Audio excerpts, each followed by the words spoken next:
Hello बच्चों, तो आपका स्वागत है वर्नेस लर्निंग क्लासेस में। मैं ब्रिजेश सर आज जो है कि आपको प्रश्नावली 1B का जो है कि वास्तविक संख्या का प्रश्नावली 1B का जो कि सवाल हल किया जाएगा। तो ये जो चैप्टर जो है कि आपके बुक में जो भी नए पुराना सिलेबस था, जिसमें से बहुत सारा जो है पिछले साल गवर्नमेंट ने जो है कि शिक्षा माध्यमिक बोर्ड ने काट दिया था, तो उसके अलावा जो उसके बाद जो है कि नया जो सिलेबस दिया, नया चैप्टर दिया है, तो जो पहले 1C हुआ करता था, अब ये 1B हो गया है। तो आइए इसके सवाल हम समझेंगे कि सिद्ध कीजिए कि 3 कर्ण में 3 एक परिमेय संख्या नहीं है। ठीक है ना, सिद्ध कीजिए कि 3 कर्ण में 3 एक परिमेय संख्या नहीं है। तो इसको किस तरह से सिद्ध किया जाएगा, तो आइए हम इसको समझते हैं। ठीक है ना, तो इससे पहले जो है कुछ ना कुछ जो है कि इससे रिलेटेड जो सवालों को हल कर दिया गया था, लेकिन आज जो है कि हम इसको अलग सिद्ध करेंगे कि सिद्ध कीजिए कि 3 कर्ण में 3 एक परिमेय संख्या नहीं है। ठीक है, तो ये ध्यान रखना है कि जैसे ये बोला कि 3 कर्ण में 3 एक परिमेय संख्या नहीं है, तो हमें इसे क्या करना है, इसके विपरीत मानना है, इसे हमको विपरीत मानना है। ठीक है ना, तो ये ध्यान रखिए जाए। नए बुक के इस प्रश्न को यहाँ पे सॉल्व करेंगे तो सबसे पहले हम क्या लिखेंगे, माना। ठीक है ना, कि माना कि 3 कर्ण में 3 क्या है, एक परिमेय संख्या है, एक परिमेय संख्या है। ठीक है, इसको याद रखना है कि जो भी यदि इस प्रकार के सवाल रहेंगे तो हम इसको जो है कि उसका विपरीत मान के ही इस एक्सरसाइज के सारे सवाल को हल करेंगे। माना 3 कर्ण में 3 एक परिमेय संख्या है, तो इसको हमें क्या करना है, सिद्ध करना है। तो परिमेय संख्या आप जानते हैं कि परिमेय संख्या को P/Q A/B कई फॉर्म में, मतलब अंश बटा हर के रूप में हम लिखाते हैं। ठीक है ना, तो यहाँ पर फिर हम क्या करेंगे, चूंकि यहाँ पर लिख लिया जाएगा कि 3 कर्ण में 3 बराबर क्या है, यहाँ पर लिखेंगे A/B। ये परिमेय संख्या हमने माना है, तो परिमेय संख्या के रूप में दिखाना भी तो पड़ेगा। तो यहाँ पे हमने क्या किया, परिमेय संख्या को A/B के रूप में लिखा दिए। जहाँ पर कि परिमेय संख्या का आपने जो है परिमेय संख्या का नियम भी जानते हैं कि जिसे P/Q के रूप में दिखाया जा सकता है, लेकिन B का मान 0 बराबर नहीं होना चाहिए, चाहे Q का मान 0 बराबर नहीं होना चाहिए। तो यहाँ पर लिखेंगे कि A तथा B सह अभाज्य संख्या है, ये एक दूसरे को विभाजित करता है। मतलब कह रहा है कि A B से विभाजित होगा तो इसका केवल एक ही गुणनखंड होगा, केवल एक ही विभाजकता इसकी होगी, केवल एक ही गुणनखंड होगा, ये याद रखिएगा। जहाँ पर B बराबर 0, ठीक ना, नहीं होना चाहिए। सहअभाज्य का मतलब सहअभाज्य जो है कि A से B को खाली B ही विभाजित कर सकता है, केवल एक इसका गुणनखंड होगा। ठीक है ना, इसका अधिक गुणनखंड या अधिक विभाजकता नहीं होगी, ये हमें याद रखना है। ठीक है, तो यहाँ पे सहअभाज्य भी लिख दिए तो कोई बात नहीं, यदि इसको नहीं लिखते तो आप वो भी लिख सकते कि मतलब A और B जो सहअभाज्य संख्या मतलब जिसका केवल एक गुणनखंड होता है। तो यहाँ पे कर्ण में 3 बराबर A/B है, तो क्या करना है कि 3 कर्ण में 3 बराबर A/B है, तो 3 कर्ण में 3/1 लिख सकते हैं, परिमेय संख्या के रूप में इसे आप दिखा सकते हैं। ठीक है, तो 3 कर्ण में 3 बराबर क्या हो जाएगा, A/B है। तो आप क्या करेंगे, तिर्यक गुणा से भी आप इसको हल कर सकते हैं, तिर्यक गुणा करके भी हल कर सकते हैं। तो तिर्यक डायरेक्टली भी आप गुणा कर सकते हैं यहाँ पर। ठीक है ना, 3 कर्ण में 3 को यदि 20 से आप गुणा करते हैं तो क्या होता है, A का वैल्यू निकल जाता है। तो ये 3B कर्ण में 3 हो जाता नहीं, तो एक आसान और तरीका होता है कि यदि कर्ण में 3 का वैल्यू निकालना है, कर्ण में 3 का वैल्यू निकालना है, तो क्या करना पड़ेगा, जो 3 गुणांक में है तो वो भागांक में हो जाएगा, B के साथ भाग के अंक में आ जाएगा, भागांक में हो जाएगा। ठीक है ना, तो कर्ण में 3 का मान निकालेंगे तो क्या हो जाएगा, ये हो जाएगा A/3B। यहाँ पे 2 प्रकार से हो सकता था, बट यहाँ पर आसान कर दिया गया। कर्ण में 3 बराबर क्या कर दिया गया है कि ये हो गया A/3B। ठीक है ना, तो A और B, यहाँ पर जो आपने A और B को सहअभाज्य माने हैं, A और B ये क्या है, A और B यहाँ पर पूर्णांक है, जो यहाँ पे A/3B है, तो खाली A और B को हम लेते हैं ना, A और B क्या है, पूर्णांक है। तो इसलिए हम जब A और B पूर्णांक है, ठीक है ना, A और B यहाँ पूर्णांक है, तो क्या करेंगे हम, इसलिए देखिए इसको कई तरीकों से हल किया जा सकता है। इसके पहले आपने जो कर्ण में 2 कर्ण में 3 आपने समझा था, उस नियम से भी आप इसको हल कर सकते हैं। ठीक है ना, उस नियम से भी हल किया जा सकता है। तो इसलिए A/3B जो होगा, A/3B एक परिमेय संख्या होगी। ठीक है, A/3B एक परिमेय संख्या होगी, क्योंकि ये अंश बटा हर के रूप में है, A/P के रूप में है। ठीक है ना, P बटा Q के रूप में यदि मानते तो P बटा Q के रूप में भी है, लेकिन कर्ण में 3 जो है, अब यहाँ पे कर्ण में 3 को तुलना आप करेंगे तो A बटा 3 भी तो हम समझ रहे हैं कि A बटा 3 भी परिमेय संख्या है, इसको हमने लिख दिया और लिख देना है, ठीक है ना। अब यहाँ पर जो है कि अब यहाँ पर देख रहे हैं कि जो कर्ण में 3 है ये परिमेय संख्या के रूप में नहीं है, अतः ये कर्ण में 3 जो है कि यह जो है कर्ण में 3 भी एक परिमेय संख्या के रूप में होना चाहिए था, क्योंकि उसके ऊपर हमने क्या माना है कि 3 कर्ण में 3 एक परिमेय संख्या है, ठीक है ना। परिमेय संख्या में होना चाहिए था या होगा, ये चीज़ होना चाहिए था, लेकिन परिमेय संख्या में कैसे होगा, क्योंकि ये विरोधाभास प्रकट कर रहा है ना। परिमेय संख्या को तो P बटा Q के रूप में होना चाहिए ना। यहाँ पर कर्ण में 3 तो देख रहे हैं तो P बटा Q के रूप में नहीं है, A बटा B के रूप में नहीं है, मतलब इसका कह रहा है कि A बटा B के रूप में नहीं है, तो इसलिए हम कह रहे हैं किंतु यहाँ पे इस प्रकार लिखेंगे, इस ठीक है ना तथ्य का ये विरोधाभास प्रकट कर रहा है, इस तथ्य का विरोधाभास प्रकट कर रहा है। किस तथ्य का? P बटा Q का चाहे A बटा B का, मतलब परिमेय संख्या का। P बटा Q चाहे A बटा B परिमेय संख्या का विरोधाभास प्रकट कर रहा है, तो लिख देंगे इस तथ्य का विरोधाभास प्रकट कर रहा है, इसलिए कर्ण में 3 क्या होगी? कर्ण में 3 एक अपरिमेय संख्या होगी, परिमेय संख्या नहीं होगी। ये 2 प्रकार से सवाल दिया है तो आप आसानी से हल कर सकते हैं। ये लिख सकते हैं कि परिमेय संख्या नहीं होगी तो अपरिमेय संख्या होगी, ये प्रूव कर सकते हैं, लेकिन परिमेय संख्या मानना पड़ेगा, ठीक है ना। कभी कभी देता अपरिमेय संख्या होगी, कभी कभी ये लिख देता ना कि 3 कर्ण में 3 अपरिमेय संख्या होगी। तो अपरिमेय संख्या होगी तो मतलब उसको क्या करना, परिमेय संख्या उसमें भी मानना पड़ेगा, ठीक है ना। तो ये बड़ा आसान कंसेप्ट था, बहुत आसान तरीका था। अतः यहाँ पर ये आप लिख सकते हैं कि कर्ण में 3, कर्ण में 5, कर्ण में 7, ये सारे जो आएंगे ना ये सब 3 कर्ण में 3 भी आप लिख देंगे, क्या हो जाएगा? एक अपरिमेय संख्या होगी। बस इतना ध्यान रखिए, बहुत आसान तरीका है, कुछ भी इसमें ज़्यादा भारी नहीं है, आपको आसान से लिखना है और आसान तरीके से आपको समझते जाना है, करते जाना है, ठीक है ना।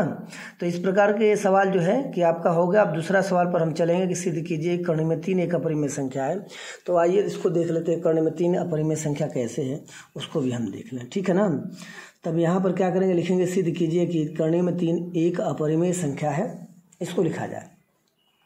तो यहाँ पर देखिए लिखेंगे माना, उसके विपरीत मानना है। हमने कहा था कि उसके विपरीत क्या करना है, हमको सब में मानते जाना है, ठीक है ना। तो उसके विपरीत मानिए कि माना कि कर्ण में 3 एक परिमेय संख्या है, माना कर्ण में 3 एक परिमेय संख्या है। यहाँ पर हमने परिमेय संख्या मान लिया। अब यहाँ पे क्या करेंगे, ये थोड़ा सा हल्का सा लॉन्ग होगा, थोड़ा सा बड़ा होगा, तो कर्ण में 3 बराबर हमें 1 बटा b मान लिए। अच्छा, पिछले बार में हमने a बटा b माना था, कर्ण में 3 बराबर a बाई b, क्योंकि हमने माना एक परिमेय संख्या है ना। कर्ण में 3 जब परिमेय संख्या तो a बटा b के रूप में दिखाएंगे। तो यहाँ पर लिखेंगे कि a और b, जहाँ a तथा b ये क्या है, सह अभाज्य संख्या है। क्या है? सह अभाज्य संख्या। यहाँ पे आपको याद रखना है कि a और b सह अभाज्य संख्या है, मतलब केवल इसका एक ही विभाजक होगा, केवल एक से ही विभाजक, इसका केवल एक ही गुणनखंड होगा।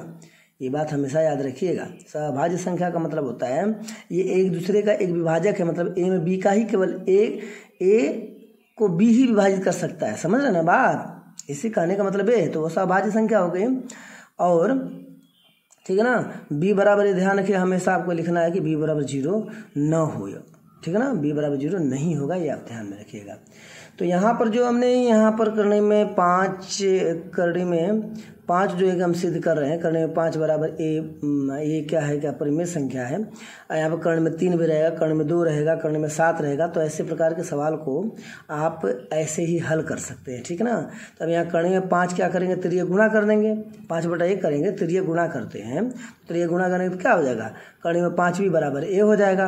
अब क्या करेंगे भाई, कर्ण इसको हटाना है, इसका अंडर रूट जो दिया है उसको हटाना है। तो उसको हटाने के लिए एक नियम होता है कि दोनों पक्ष का वर्ग कर दीजिए। यदि दोनों पक्ष का आप वर्ग कर देते हैं तो इसका करणी क्या हो जाती है, रिमूव हो जाती है, अंडर रूट हट जाता है, ठीक है। तो यहाँ पर क्या करेंगे, 5 का भी स्क्वायर कर देंगे, 5b का, और यहाँ पर a का भी वर्ग कर देंगे। तो अब देखिए यहाँ पर 5 का यदि वर्ग करते हैं, अलग अलग नंबर है, यहाँ पर कर्ण में 5 अलग है, b अलग है, तो कर्ण में 5 का यदि 2 बार गुणा करते हैं तो सीधा सीधा 5 आ जाएगा। अब बी है तो बी स्क्वायर हो जाएगा, क्योंकि अलग अलग उसका स्क्वायर किया जाएगा ना, वर्क किया जाएगा ना। तो यहाँ पर पहला समीकरण बन जाता है। याद रखिएगा, अधिकरणी में 3 रहता ना, अब उसका वर्क कर तो केवल 3 हो जाता है, ये याद रखना है। और बी उसके साथ तो भाई बी गुणांक न है उसका, तो इसलिए उसका स्क्वायर करना पड़ेगा, वो भी अलग उसका स्क्वायर हो जाएगा, तो 5b स्क्वायर हो जाएगा। ठीक है, 5b स्क्वायर बराबर क्या हो जाएगा, ए स्क्वायर। अच्छा, ये हमने यहाँ पर देख लिया। अब यहाँ पर क्या करना है, आप चाहेंगे तो कंसेप्ट को आगे बढ़ा सकते हैं इसी में, बट ज़्यादा बढ़ाने की जरूरत नहीं, खाली समझने का है, समझना है यहाँ पे। तो यदि मान लीजिए कि आपको b का मान निकालना है, b स्क्वायर का यहाँ पे मान निकालना है, तो क्या करना पड़ेगा। जैसे मान लीजिए 5b स्क्वायर, तो 5b को आप क्या करेंगे, यहाँ पर 5 गुणे b गुणे b लिख सकते हैं कि नहीं लिख सकते, गुणनखंड के रूप में दिखा सकते हैं ना। तो 5 यदि देखेंगे हम क्या करेंगे, यदि 5 यहाँ पर b का मान केवल यदि निकालना हो, केवल b का मान, तो क्या करेंगे, a स्क्वायर में 5 का भाग दे दिया जाएगा। ए स्क्वायर का 5 में बी 5 का जो है कि ए स्क्वायर में हम भाग दे देंगे बी का मान निकालने के लिए। ठीक है ना, बी गुणांक है, तो यहाँ पे बी का यदि मान निकालना है तो क्या करेंगे। अब जैसे मान लीजिए कि यहाँ पर 6 का स्क्वायर है, 6 का स्क्वायर क्या हो जाएगा, 36 है, 6 का स्क्वायर 36 है। लेकिन यहाँ पर देखा जाए कि 6 का स्क्वायर 36 है, तो 6 का मूल रूप क्या है आप जानते ही हैं। ठीक है ना, अब 36 का क्या करें, यहाँ पे फैक्टर निकाल लीजिए। यहाँ पे क्या हो जाएगा, 36 का 18 दूनी 36 हो जाएगा। ठीक है, यहाँ पर क्या हो जाएगा, 18 दूनी 36 हो जाएगा। फिर 2 से भाग देंगे, 2 9 18 हो जाएगा। फिर 2 से भाग देंगे, नहीं जाएगा, तो यहाँ पर 3 से भाग देंगे, 3 3 9 हो जाएगा, 3 कम 3 हो जाएगा। मतलब यहाँ पर क्या हो जाएगा, देखिए यहाँ पर इसको लिख सकते हैं 2 गुणे 2 गुणे क्या लिख सकते हैं, 3 गुणे 3 लिख सकते हैं कि नहीं लिख सकते हैं। ठीक है ना, तो यहाँ पर 2 2 का पेयर लेते हैं, तो 2 होगा और 3 होगा, तो 3 कितना हो जाएगा, 6 हो जाता है। तो कहने का मतलब यदि 6 हो जाता है तो हम 36 में 6 का भाग देंगे। ठीक है ना, 2 का भी भाग देते हैं, तब भी 18 बार में कट जाता है। 36 में यदि 3 का भाग देते हैं, तब भी ये 12 बार में कट जा रहा है। मतलब इसका कहने का मतलब कई गुणनखंड हो जा रहे हैं, बात समझिए ध्यान से, है ना। मतलब इस तरह से गुणनखंड हो जाए। तो इसके कहने का मतलब ये है कि यहाँ पर जब b का मान निकालेंगे, ठीक है ना, या b स्क्वायर का भी मान निकालेंगे आप, तभी वो क्या हो जाएगा, a का विभाजक हो जाएगा। मतलब ऐसा भी हम लिख सकते हैं कि a स्क्वायर 5 से विभाज्य होगा। ठीक है ना, ए स्क्वायर 5 से विभाज्य होगा, क्योंकि अब देखिए बी स्क्वायर का मान निकालेंगे तो 5 का ए स्क्वायर में भाग देंगे। ठीक है ना, तो इसलिए हमने डायरेक्टली यहाँ पे लिख दिया है, आप देखेंगे तो निकल जाएगा, इसे मान निकालते हैं तो ए स्क्वायर क्या होगा, 5 से विभाज्य हो गया। तो मतलब देखिए इसका एक यहाँ पर जो गुणनखंड निकल गया। ठीक है ना, इसका यहाँ पे एक विभाजकता निकल गई कि नहीं निकल गई। अब मान लीजिए कि ए भी 5 से विभाज्य होगा, कहने का मतलब जब ए यहाँ स्क्वायर 5 से विभाज्य हो रहा है, तो इसका मतलब ए भी 5 से विभाज्य हो गया, होगा कि नहीं होगा। वो स्क्वायर था तो 5 से विभाज्य हो रहा है, तो यहाँ पर ए भी कहाँ से, ए भी क्या होगा, 5 से विभाज्य होगा। देखिए यहाँ पर आपको एक एग्जांपल के तौर पर हम समझा रहे हैं। जैसे 3 का स्क्वायर 9 है, 3 का स्क्वायर 9 है, मतलब 3 3 9 लिखते हैं कि नहीं लिखते हैं। तो अब 9 में 3 से भाग देंगे तो 3 से नहीं कटेगा। हाँ, 3 स्क्वायर पहले था ना, ये 3 स्क्वायर था, तो कहने का मतलब हमने क्या किया, 3 ले लिया। अब 9 में हम भाग देंगे 3 का, 3 3 9 हो गया, 3 से कट गया कि नहीं कट गया। तो वही है कि जो उसका स्क्वायर वाला रूप था तो वो कटा है 3 से, तो इसका जो मूल रूप होगा ना, मूल रूप का मतलब 3 होगा। 3 स्क्वायर है तो उसका मूल रूप 3 होगा। 3 से क्या हो जाएगा, कटाएंगे 9 को तो 3 बार में कट जाएगा। अब दूसरा एग्जाम्पल यहाँ पर ले लेते हैं। मान लेंगे 2 का स्क्वायर 4 है, तो क्या करेंगे हम, यहाँ पर मूल रूप उसका 2 होगा, तो 4 में 2 से भाग दे देंगे तब भी कट जाएगा। या तो 4 का मूल रूप 2 होगा तो 2 में 2 से भाग देंगे तभी कट जाएगा। तो इसका मतलब ए से ए भी जो है कि 3 से क्या होगा, विभाज्य होगा। ठीक है ना, ए भी 3 से विभाज्य होगा। तो यहाँ पर उसी तरह से था, जहाँ 5b स्क्वायर बराबर ए था, तो वो भी जो है क्या लिखेंगे, बी स्क्वायर जो है कि ए स्क्वायर का विभाजक है, या तो ऐसा लिख सकते हैं कि ए स्क्वायर से 5 विभाज्य होगा, तो फिर ए भी 5 से विभाज्य होगा। अतः इस तरह से हम यहाँ पर देख रहे हैं कि जो हमारा माना ए बराबर अब 5c मान लें, ए बराबर हम 5c मान के देखते हैं। ठीक है ना, यहाँ पे एज्यूम करना पड़ेगा, मानना पड़ेगा, एक बार देखना पड़ेगा कि आगे वाली जो संख्या क्या उसका अलग विभाजक है, क्या वो भी संख्या विभाजित हो रही है। तो यहाँ पर देखिए क्या लिखेंगे, c एक पूर्णांक है, ये लिख सकते हैं, c एक क्या है, पूर्णांक है। ठीक है ना, तब यहाँ पे क्या लिखेंगे, जब पूर्णांक है तो उसको रख लीजिए। अब यहाँ पर अब क्या करेंगे, 5b स्क्वायर बराबर ए स्क्वायर में क्या करेंगे हम, ये a का मान 5c रखेंगे। जहाँ पे ए स्क्वायर वहाँ पे 5c को रखना है, क्योंकि माने हैं हम ना ए बराबर 5c। तो समीकरण 1 में क्या करेंगे, लिखेंगे समीकरण 1 में ए बराबर 5c रखने पर। ठीक है, अब हम क्या करेंगे, 5c को क्या करेंगे, उठा के हम ये 5b स्क्वायर बराबर ए स्क्वायर की जगह पर उसको रखेंगे। 5b स्क्वायर बराबर ए स्क्वायर जहाँ है ना, वहीं पर 5c को रखना, तो लिख लीजिएंगे 5b स्क्वायर बराबर क्या हो जाएगा, यहाँ पे a के जगह पर रखेंगे हम 5C रखेंगे। क्या रखेंगे? एक जगह पे क्या रखेंगे? 5C। तो आइए यहाँ पे हम 5C रख देते हैं। अब 5C रखेंगे तो इसका स्क्वायर कर देंगे, ठीक है। तो अब देखिए यहाँ पे क्या होता है कि अब देखिए 5 5 से कट जाएगा। यहाँ पर बी स्क्वायर का मान निकालते हैं तो यहाँ पे क्या हो जाएगा? 5 का गुणा करें तो 25 हो जाएगा। यहाँ पर क्या हो जाएगा? C स्क्वायर हो जाएगा, ठीक है। अब देखिए यहाँ पे क्या करेंगे? 5 से कट जाएगा, नहीं कट जाएगा।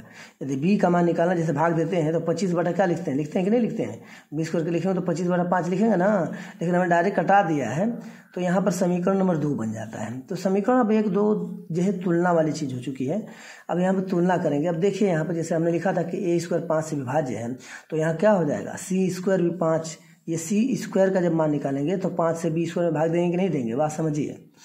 यदि यहाँ पर c स्क्वायर का मान निकालते हैं तो b स्क्वायर में 5 का भाग जाएगा ना, तो भाग जाएगा तो इसी को हम लिख देंगे कि b स्क्वायर 5 से विभाज्य है, ठीक है ना। b स्क्वायर 5 से विभाज्य है, तो 5 से विभाज्य, यदि b स्क्वायर 5 से विभाज्य तो इसका मतलब ये हो जाएगा कि b भी क्या होगा? 5 से विभाज्य होगा या उसे विभाजित करेगा। b भी इसे विभाज्य होगा या विभाजित करेगा। तो अब जरा ध्यान दीजिए, b स्क्वायर 5 से c स्क्वायर का मतलब विभाजक होगा तो c स्क्वायर जो है कि b को विभाजित करेगा। तो यहाँ पर अब ध्यान दीजिए कि यहाँ पर देखिए a का विभाजक एक अलग निकल गया है, वहाँ पे ऊपर a का विभाजक भी 5 है और यहाँ पर b का भी विभाजक 5 हो गया। तो इसका मतलब हो गया a और b के विभाजक कई हो गए, एक के अलावा कई हो गए। होगा कि नहीं हो गए? जबकि ऊपर हम माने थे कि ये सहअभाज्य है, मतलब उसका केवल एक ही विभाजक होगा। तो यहाँ पर a और b का तो कम से कम करें ना, कम से कम यहाँ पर एक ही ना विभाजक था जो ऊपर हम माने हैं, एक ही उभयनिष्ठ विभाजक था ना। इससे अधिक तो उभयनिष्ठ विभाजक नहीं था जो सहअभाज्य हमने माना है। तो इसका मतलब यहाँ पर हम देख रहे हैं, यहाँ पर विभाजक गुणनखंड हो, ठीक है ना। उभयनिष्ठ गुणनखंड केवल एक ही होगा, ए और बी में कम से कम एक उभयनिष्ठ गुणनखंड होगा। हमने ऊपर पहले बता दिया है। अब यहाँ पर क्या हो रहा है? यहाँ पर तो वो नई चीज़ नहीं हो रहा है। अब यहाँ पर तो ये चीज़ नहीं हो रही है। अब जरा समझिएगा बात को, क्योंकि b का विभाजक भी 5 है और a का भी विभाजक 5 है। मतलब यहाँ पर जो है कि इसका उभयनिष्ठ गुणनखंड एक नहीं है, यहाँ पर उभयनिष्ठ गुणनखंड कई हो गए, यहाँ पे उभयनिष्ठ गुणनखंड कई हो गए। तो इसका मतलब हो गया इसका उभयनिष्ठ गुणनखंड कई हो जाते हैं। जैसे 6/4 है मान लीजिए एग्जाम्पल के तौर पे, तो 6 का क्या हो जाएगा? 2 × 2 होगा, 2 × 3 हो जाएगा, सॉरी यहाँ पे 2 × 2 हो जाएगा। तो अब यहाँ पर देखते हैं हम, ठीक है ना, यहाँ पर हम देखते हैं कि 2/2 जो कि मान लीजिए सेम हो गया, 2/2 ये क्या हो जाएगा? 2 से तो कट जाएगा ये, ठीक है ना। 2 से कटाएंगे 2 3 6 हो जाएगा, 2 दूनी के 4 हो जाएगा। तब इसका मतलब 3/2 बच गया कि नहीं? ये हो जाएगा 3/2 जो है कि क्या हो जाएगा? p/q के फॉर्म में है ना। तो वहाँ पर देखिए a/b भी p/q के फॉर्म में a/b के फॉर्म में था कि नहीं था, जो हमने माना। लेकिन यहाँ पर देख रहे हैं तो इसके तो कई गुणनखंड हो गए, कम से कम एक गुणनखंड के मतलब कई गुणनखंड हो गए, ठीक है। तो इस प्रकार से जो आपने माना कि जो सहअभाज्य संख्या है, ठीक है ना, जिसका केवल एक कम से कम एक ही गुणनखंड होना चाहिए, तो ये इसका विरोध प्रकट कर रही है। ए और बी का यहाँ पर कई विभाजक हैं, देखिए बी भी 5 से विभाज्य हो रहा है, ए भी 5 से विभाज्य हो रहा है, मतलब ये इसके कई गुणनखंड हो गए, ठीक है ना। तो जब कई गुणनखंड होगा तो इसका मतलब जो आपने माना है कर्ण में 5 एक परिमेय संख्या है, ठीक है, तब इसका मतलब कि परिमेय संख्या नहीं होगी। तो अतः यहाँ पर हम क्या करेंगे? लिखेंगे, ठीक है ना। इस तथ्य का ये क्या करती है? इस तथ्य पर ये विरोधाभास प्रकट करती है। इस तथ्य पर क्या करे? विरोधाभास प्रकट करती है कि भाई ये परिमेय संख्या क्या है कि नहीं है, क्योंकि p/q के रूप में नहीं हो रहा है, ठीक है ना। p/q के रूप में नहीं हो रहा है, जहाँ पर इसके विभाज्य जो है कि गुणनखंड जो है कि एक से अधिक हो रहे हैं। जैसे a और यहाँ पर b का b सहअभाज्य था जिसका केवल एक ही गुणनखंड था, तो यहाँ पर जो है कि a और b का बहुत सारे गुणनखंड हो गए, एक दूसरे के देख रहे हैं तो ए और बी के कई गुणनखंड हो गए, है ना। जो 2 बार जो है कि किससे विभाजित हो रहा है? 5 से विभाजित हो रहा है, बी भी हो रहा है, ए भी हो रहा है। तो यहाँ पर इसलिए ये उभयनिष्ठ गुणनखंड न होने की वजह से जो कि यहाँ पर दिया है ना कि केवल एक गुणनखंड होना चाहिए, लेकिन एक गुणनखंड नहीं हो रहा है। तो इसके वजह से क्या हो रहा है कि यह जो है कि लिखेंगे कि यह विरोधाभास प्रकट करता है, इसलिए कर्ण में 5 क्या हो जाएगा? अतः लिख देंगे कर्ण में 5 ये एक अपरिमेय संख्या होगी, ठीक है। कर्ण में 5 एक अपरिमेय संख्या होगी। और इस प्रकार से कर्ण में 7, कर्ण में 11, कर्ण में 3 जितने भी प्रश्न हैं उनका इसी प्रकार हल होता जाएगा। और केवल बस क्या करना है, जहाँ पे 5 है वहाँ पर 7 हो जाएगा। यदि कर्ण में 7 रहते तो कर्ण में 7 रहेगा तो 7 हो जाएगा, कर्ण में 3 लेंगे तो 3 हो जाएगा, और कर्ण में 2 लेंगे तो 2 हो जाएगा। बस सिंपल उस पर क्या करना है, आपको रखते जाना है, सिंपल आपको क्या करना है, रखते जाना है। तो इस तरह से कर्ण में 2, कर्ण में 3, कर्ण में 7, कर्ण में 11, कर्ण में 17, ये सारे जो है ना प्रश्न जो है कि इसी नियम पर आपको हल होंगे। और जो भी हमारे चैनल पे नए होंगे तो चैनल को ज़्यादा से ज़्यादा सब्सक्राइब शेयर करिएगा, जिससे कमज़ोर बच्चों को भी जो है कि इसका लाभ मिल पाए। और आपका सहयोग जो है कि दुआ के काम आएगी, वो दुआ देंगे। तो आपका बहुत बहुत धन्यवाद। और अगले सारे प्रश्न जो है कि अगले वीडियो